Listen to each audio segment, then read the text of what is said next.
And we're live. Today, I am very, very excited to do a live with Nora Voon from Noda Designs. For those of you that know me, you know how much I love design, both from a commercial perspective and also from a residential standpoint. Hi, everyone. And so I'm excited to actually speak to Nora about a few things. I mean, one, certainly her design sensibility, but I think another is to actually, I'm curious to see if she's considered how people will maybe evolve their design sensibility under like COVID, right? Like, because let's face it, over the next, I don't know, let's say 12, 18 months, maybe even longer. Hi, Nicholas. The world is changing and how we use our space is different. Like I'm here in my kitchen and I like working in my kitchen, and when I think about the future, I'd be like, I'd probably create more of a working space probably in my kitchen. So I'm curious as a designer, what her perspective on that is. I wonder if she has joined us yet. Let's see. Here we go. Hold on. Live. Because it is interesting, right? Like I think also what we found with Zoom is Hi. Hi, Natasha. Thank you I for love having your me. hair. Yes, I'm bored. COVID has changed me. I like it.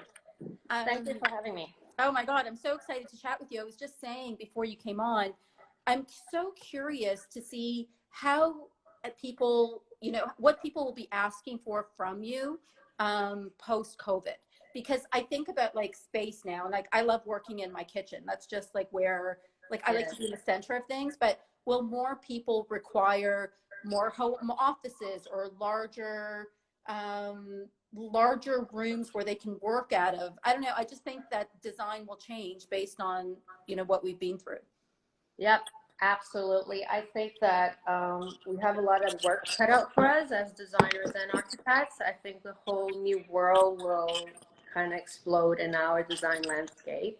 For example, personal space in a public environment will change, that's for sure. Yeah.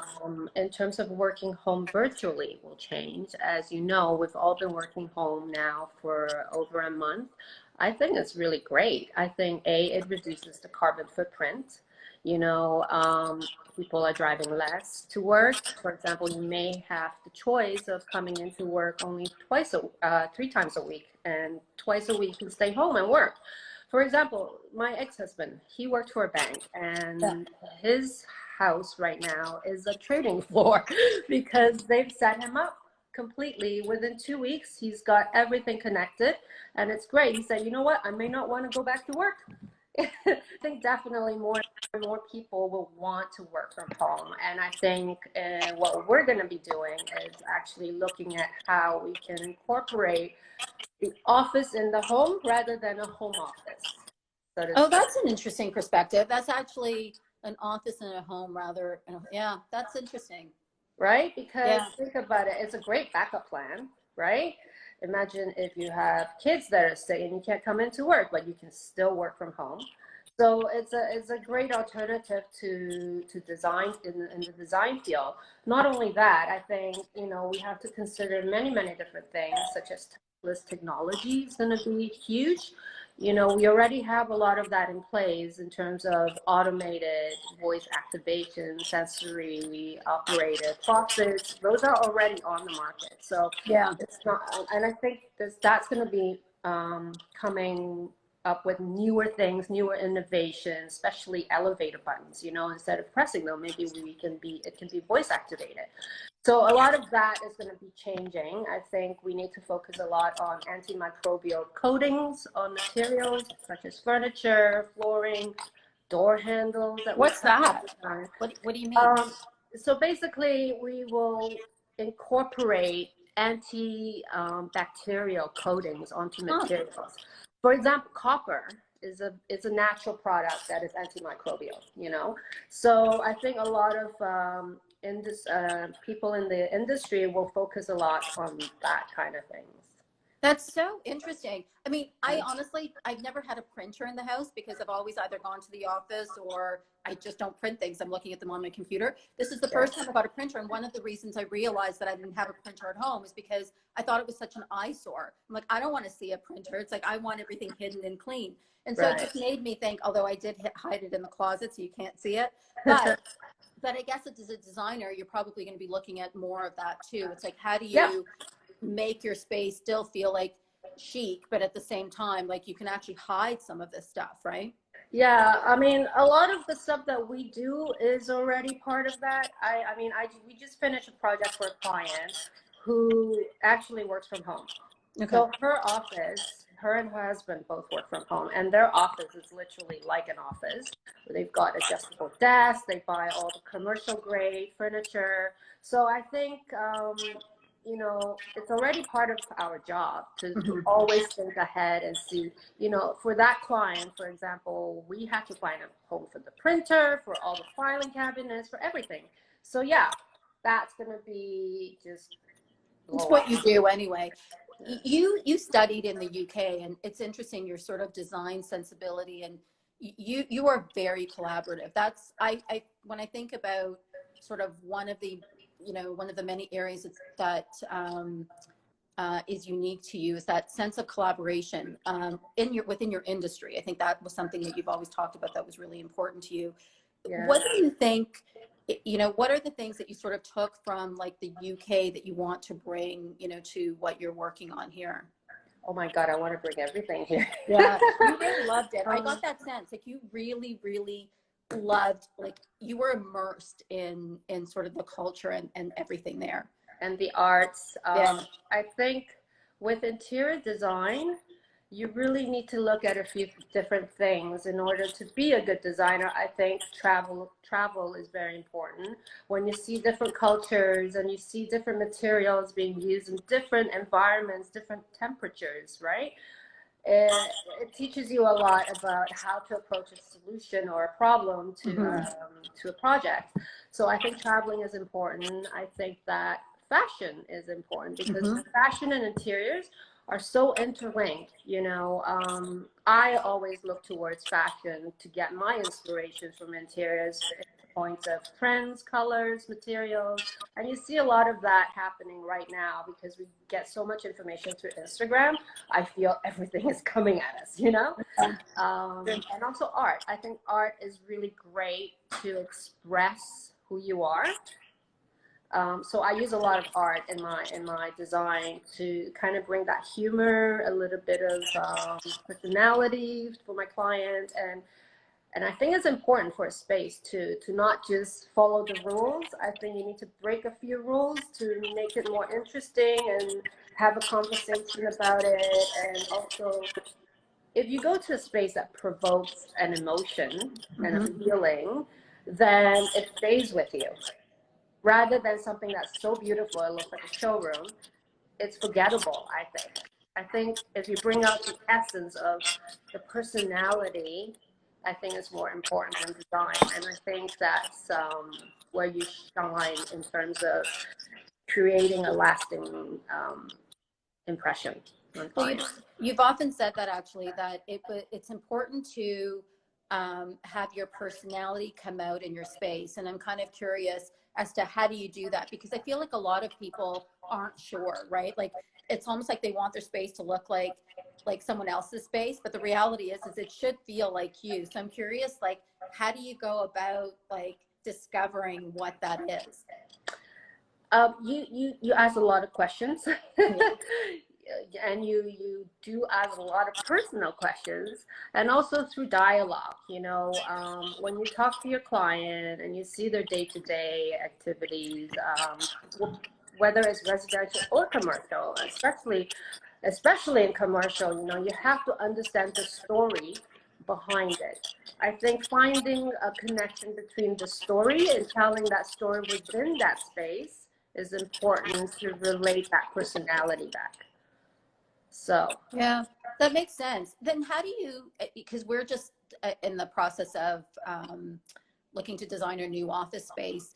And so, because you really like, for you, it's not just about residential. It's actually also like, because you do quite a bit of commercial space as well.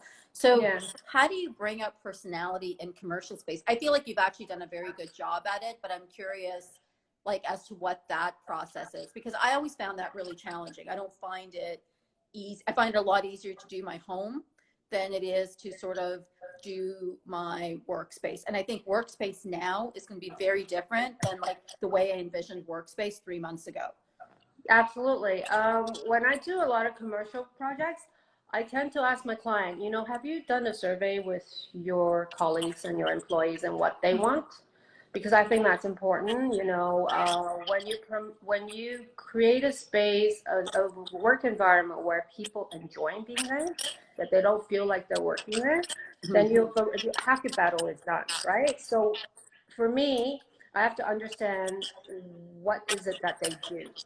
So I will bring that through from the materials or through colors or through the branding, like their logo, what is the ethos behind it. So from that, I kind of expand on how I want to see the space, how we're going to utilize the space, and how the employees are going to utilize the space so that they are more productive in a way. Yeah, it's interesting because the way I envisioned our space, like, honestly, 3 months ago is so different than now, because I feel like people will want to lounge more as they're working. Like, we've been so used to working from home and being productive, I think, that why do we sit at a desk? I mean, if you want to sit at a desk, I think that's fine, but it's not necessary. Like, I almost feel like I envision a space feeling more like Soho House like, where you're just kind of lounging and sitting and working, as opposed to like working at a desk. And I'm sort of thinking, like, why didn't we do that before? But it just feels like a better solution now.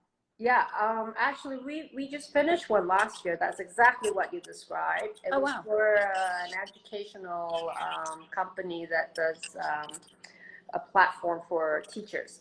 And they want it to be a lot of fun because a lot of his employees are freelancers and they don't necessarily like coming into the office. So for him, he said, you know what, I need a space where they want to hang out. And they want to, so we created a lot of different lounge areas, a library where they can have a secret door and they close it. So yeah, and even look at Google, right? That's it's true. So much fun to be there. I actually, one of my good friends works for Google, and I forced her to take me on a tour at Google, and it was so awesome. Every floor, the higher you go, the snacks become nicer. So it's a motivation for you to do better and do well at work because you get better snacks, So there are all these little cool incentive ideas or little spots where they can hang out even on the weekend to come into work. They don't feel like, oh God, I gotta go to work. It's almost like a home environment. Everything in lounge. They can have, secret areas, yoga stations. It's crazy, but that's interesting. They have a place to do yoga. Yeah, massages, yoga, everything, sleeping, napping. There were a lot of parts when you just said that. Yeah, I like that. That's funny. I recently looked at. I'm curious as to what you think of those portable offices, those portable boardrooms. Yes. Have you seen those? Yes. Like, basically, they're like plug and play. Like, yes. You can do them for 2 people, 4 people, or like, you more can grow. Yeah. Like, what do you think of those? That's happening a lot in Europe, by the way. You see a lot of that in Europe because spaces are small in Europe. We don't have the luxury of tens of thousands of square footage, whether it be a residential or commercial, and rent is so expensive that you have to be creative. So that's why there's a lot of pop-up. That's happening. I think it's a smart thing for young entrepreneurs. They don't have to commit to a rental space where they can have, pop up. And I think it's way cooler. I think it has way more dynamic and impact. So yeah, a lot of people are going towards what's the word for it? Formal office spaces. I think. I agree. I agree. I saw, well, even like these boardrooms, I was just like, these are really cool. They look like little trains, almost, like little sections of trains. And I kind of love the fact that, I mean, it works out to being the same cost as whether you buy one of those or whether you like build it out. So you don't, like necessarily save anything doing one or the other, but I like the idea of it being able to, like, you kind of plug and play. You just literally plug it in, and it's like You you can have take it with everything, you, right? and you can take it with you. Literally money spent and not dump into the sea, because then you can always take it with you to your next location. So it's great. Yeah. I love that. Tell me about your showroom, because you just opened up a showroom. Well, we got shut down because of the lockdown, but we're almost there. You're almost there. Yeah, so this showroom is a little bit outside the box. I want to challenge people when they come into the environment. I want to create a space where I can really have a play on emotion. When you walk in, I want you to feel really completely not in a space. I want you to feel like you've gone into Alice in Wonderland in a way, and it's through emotive. It's through, sorry, what's the word? It's through narrative expression. It's like a stimulating place where when you come in and you go, okay, there's so much going on here. What's happening? And I want people to have fun. I want them to remember the space. So I don't want it to have constricted showroom rules where, you know, this is what we do. I want it to be a place where other designers can promote their products. I want it to be a place where we can have events and have lectures and sort of educate the public on what's up and coming, what's on trend. So it's a constant evolving space, I would say. I love that. Sorry, someone just asked, where is your showroom? It's on King and Victoria. Hopefully when we reopen, we can continue our renovation. And by end of May, I'm hoping we will have something concrete to have an opening date. Hopefully. I love what you said about it being a place where people can play. I do find sometimes with design, and you see it, like sometimes you'll go into someone's home and it's beautiful, but you don't feel comfortable even sitting in like the sofa. And so I've always felt that you want it to feel like beautiful and chic, but you also, you're living in the space, like the word living, like you actually, there's life in the space. And so I like the notion and what you were saying about, like, you want people to feel when they come into your showroom that it's a place where they can play. Yeah, it's provocative concepts, right? Expressive narratives. You may like it, you may not like it. Whatever it is, I'm actually getting a reaction from you. So I think it's important because people tend to, especially now, people are so visual, you know? I think people like the fact that you're challenging the norm. I think normal gets you nowhere. I think that to go outside, color outside the box a little bit, you know? Yeah, I don't think we do that enough. I think that also what COVID has kind of taught us is that just play and just that idea of we can control, like not control, but we can play. Like we don't need all this outside stuff. Like our home is almost like our sanctuary, where this is where we can feel safe and we can play and we can have fun, and we don't need all this outside stuff to be able to do that. Yeah, so I think breaking the rules is fun. Yeah, totally. You know, and it definitely creates a conversation, right? Like if you walk into a space where it looks like just another showroom or another place you've been to, you're not going to remember it, I think. But if you walk into a space where, you know, you say, oh wow, never thought of it that way, then it kind of stays with you. And maybe next time when you're renovating, you say, oh, by the way, I saw that here and there, and it creates a lot of buzz around it, I think. What did someone just say? That people still afraid here, they should think out of the box. We were in 2020. Yeah, it's absolutely. Oh, that's Nora. He's one of the people I work with. Yeah, she was saying he's crazy. He's got this really cool Dali-like mustache, and everybody in the design field know who Nora is because it's different. I love that. I love that. I think that's true. I think you can have fun with design. You know, on one hand, Instagram is amazing because you get all this inspiration. On the other hand, what happens is you're kind of inspired by what everyone else likes, and you almost lose yourself in it. And I think that the importance of working with a designer that you really connect with is actually that it's about your personality that truly comes out. Like, because often with designers, what ends up happening is it's, you choose a designer based on their sensibility, which I totally, I totally get. That's why there are so many designers out there. And that's why you often suggest it's about collaborating with other people and bringing the industry together, which I always respected so much about you. But I feel like it is important for the person's personality, like, to come out when you're designing, because otherwise your house is just going to look like, someone else's house. And like, what's the fun in that? No, that's so true. And you're right about, being information overload, right? Yeah. And I find a lot of my clients, when the first thing I ask them, what do you like?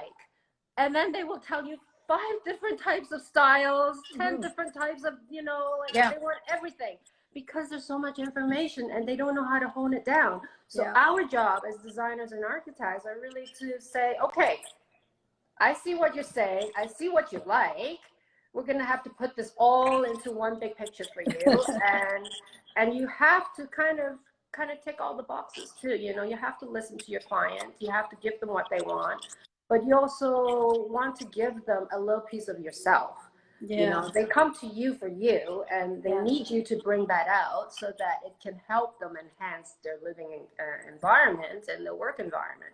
And I think our job is to actually know, just because you say you want 10 different things, I actually need to narrow that down and kind of get your message and say, okay, this is actually what you want, and that's our job, is to kind of not deviate, but to focus, to take them down that path where everything comes together at the end.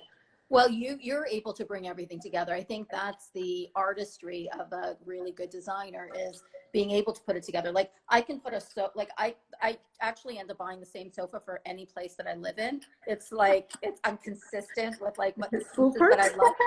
No, it's like, literally, it's a flex form sofa that, like, I'll show you guys. Can you see it? Yeah.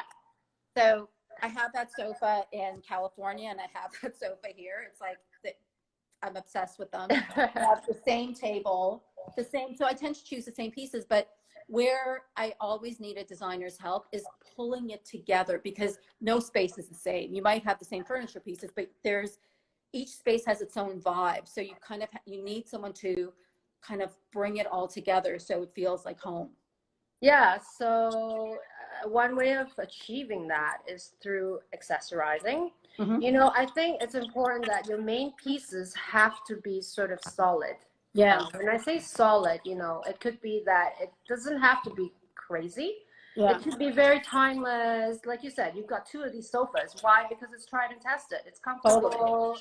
It goes with everything, right? So how do you bring that personality in? You bring it through your cushions, your colors, your textures, everything that you put on your coffee table, and how you accessorize the place, how you put up art.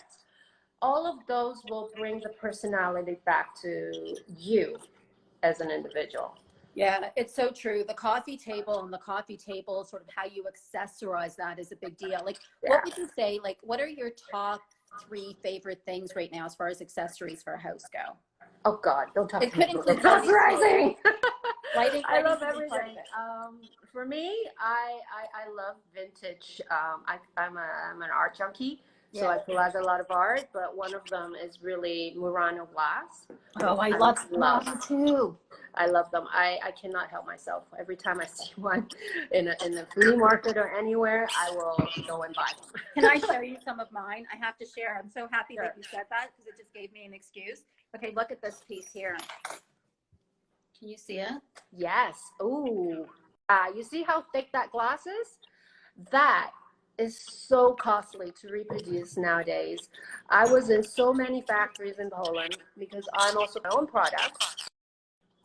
And a lot of my products are made in Europe. And I've been to maybe 10 different glass factories. That's amazing. So these thick pieces of glass, it's a dying art. You can't reproduce these You anymore. can't find them. They're from No. like the 60s. I collect them Yeah. as well. Yeah. I'll go on First Dibs, or I'll search for them. I'm obsessed with them. I just have to show you one more. That's awesome. Yeah, they're awesome. And, they cost a lot of money now to produce these things. So the more you collect, the better off you are. Yeah. You can't even find them anymore. They don't make them anymore. Where do you find find some of your vintage pieces?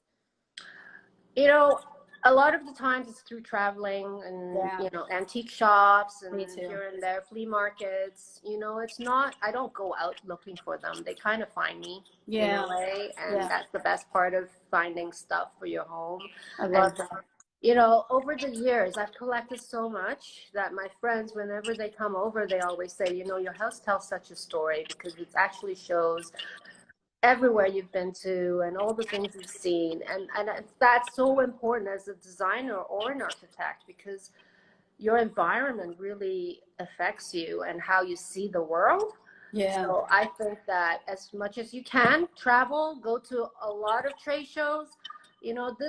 This year, we are all supposedly in Milan because, that's our yearly mecca that we go and get inspiration, our knowledge in the industry, the trends. So it's important. I do wonder, though, if just because I don't know if people will be going into like vintage stores or places like that anytime soon, right? Because of COVID. But what I will say is that they should be like First Dibs every Saturday morning. That's the first thing I do is I go on First Dibs to see what new glass pieces that they have. I don't know if you ever, I'm sure you go on there, but, and you probably outfit some of your client stuff with the pieces there, but I think it's one of the best sort of vintage sites from like First Dibs is a great place. Yeah, because you'll find stuff from like all over the world, which is kind of neat. Like I remember discovering it and feeling like I was in that Paris flea market where you kind of like, you can literally. That's like my treasure trove. Oh, so much fun there. And the so haggling and all that. So yeah, and also recycling, right? If you find vintage pieces, you're really just recycling, and it's great because I think the world needs to really look at that too in terms of sustainability, especially now when we are all under isolation. Yeah. I think that we want to be more with nature. Yeah. I think smart cities is going to be huge in the next 10 years from now. I think the next 10 years, I think architects, governments, developers should really focus on smart cities because what they do is they use green technology system to reduce the waste, the overall waste and carbon footprint of a building. For example, in Italy, in Milan, in the district of Isola, which is an up-and-coming sort of design district, they've built these residential towers where they have 900 trees vertically. It's called the vertical forest, and it started in 2013 by like on ground level. It's a condominium. Yeah. It's about 327 stories high. Yeah. And what they did was they plant trees in all balconies. Oh wow. So it helps with noise pollution. It helps to moderate temperatures from the winter and the summer, from the winds and the shading for the interiors, from the noise pollution, from the air pollution, from the traffic below. And what it uses is solar panels for renewable energy. And they also filter all the wastewater so that they can recycle back that water into the building's vegetation. It's smart. So it really is that's why it's called Smart City. And Toronto won the bid for Google, and they are building one here in Toronto. So we're very lucky to have one of those cities here. Oh, that's pretty amazing. Will you send me a link to that and I'll post it on our stories? I love that. Yeah. I did not know that. That's really cool. Yeah, Google is building that. When is that building supposed to be done? We don't know. Because it's close to where your showroom is. It's over on the it's by King, sort of where the Pan Am Games are. I think that's where they're doing it. Yeah, it's a lot of fun. I think I would definitely force my friend to take me there when it's done. Totally. I love that. I actually think the east end of the city is once Google goes in there, it'll ramp up even more than it already has. Yeah. I mean, I love that side of the city because I love all the furniture shops are right there. You've got like Neen Camper, you know, B&B Italia, Ital Interiors. Like you've got Bois, those guys are all down there. So yeah. Yeah. So it's like Design Central. I love it. Nora, thank you. This was really awesome from Noda Designs. Thank you so much. I have to ask you one last question, actually. What would be like your dream project? Oh my God. I want to design the airplane. You want to design an airplane? Yeah, that would be my dream job. It's, you know, the day I signed up for design school, that was my dream. To design one day is to design for an airline. Oh, so not like a private plane, but like design for, you know, I'm sure that's because doable. Like I travel so much, and when you travel so much, you really think about how can you make traveling more efficient, more space efficient for people who do this all the time. I got to tell you, I feel like the airlines could really benefit right now because, you know, they're looking to get rid of that middle seat. Yeah, that middle seat. So it's like they're all going to go through a redesign. Like I actually think now would be the time to actually literally send them a note. Like they need a redesign. You can't just take away the middle seat. You actually need to reconfigure. Yeah, you need to redesign everything from everything you use, materials, weight, right? Totally. All of that. So yeah, it would be interesting. Yeah, that's my dream. I would love to see that happen. I've literally, Eric and I have been watching Lost, like from season 1 to like we're on season 5 now. And you know, there are 2 plane crashes in that. So I didn't know. Yeah, anyway, so I'm like obsessed with anything happening on an airplane. So I thought that was interesting. Yeah. But you should absolutely look at that because they're looking to reconfigure all the airplanes now anyway. I mean, they always crammed you in because that's how they make their money, right? Yeah. But I think with the new universal code that we all need to, you know, follow now because of social distancing and creating a social barrier within the public space, I think definitely airlines will have to look at, you know, how they, even like how you arrange the seat. Maybe you're not side by side. Even if you are side by side, maybe one person's this way, one person's this way. So you're not in direct contact, you know? Yeah. That's a good point, actually. I think a lot of that will change and a lot of that will be in discussion, and we've really got our work cut out for us. We have to relearn everything. I agree. I don't think that's a bad thing, though. I don't know. I feel horrible about COVID for a lot, like the hospitality industry, and I think that will be a harder industry to recover. But at the same time, I feel for humanity, this wasn't a terrible thing because it slowed us down a bit and really helped us prioritize what really matters and what's important. Mm-hmm. And human connection, strangely enough, is more important. So it's not about like maybe hugging each other, but it's like we are more connected now than we ever were before. Absolutely, I think so. And there's ways to do that, and not the way we were necessarily living, because I think we were on a treadmill. So yeah, I think we're better off for it in a lot of ways. I think it's also more productive. I mean, even though we've all been working from home, we still find time to go for walks, to walk our dogs, to feed our families, you know, so it is definitely doable. Yeah, so. I agree. Nora, thank you. This was really awesome. Thank you so much. I love chatting with you, and I love the hair. Thank you. It's awesome. Thank you so much. All right. Goodbye. Bye.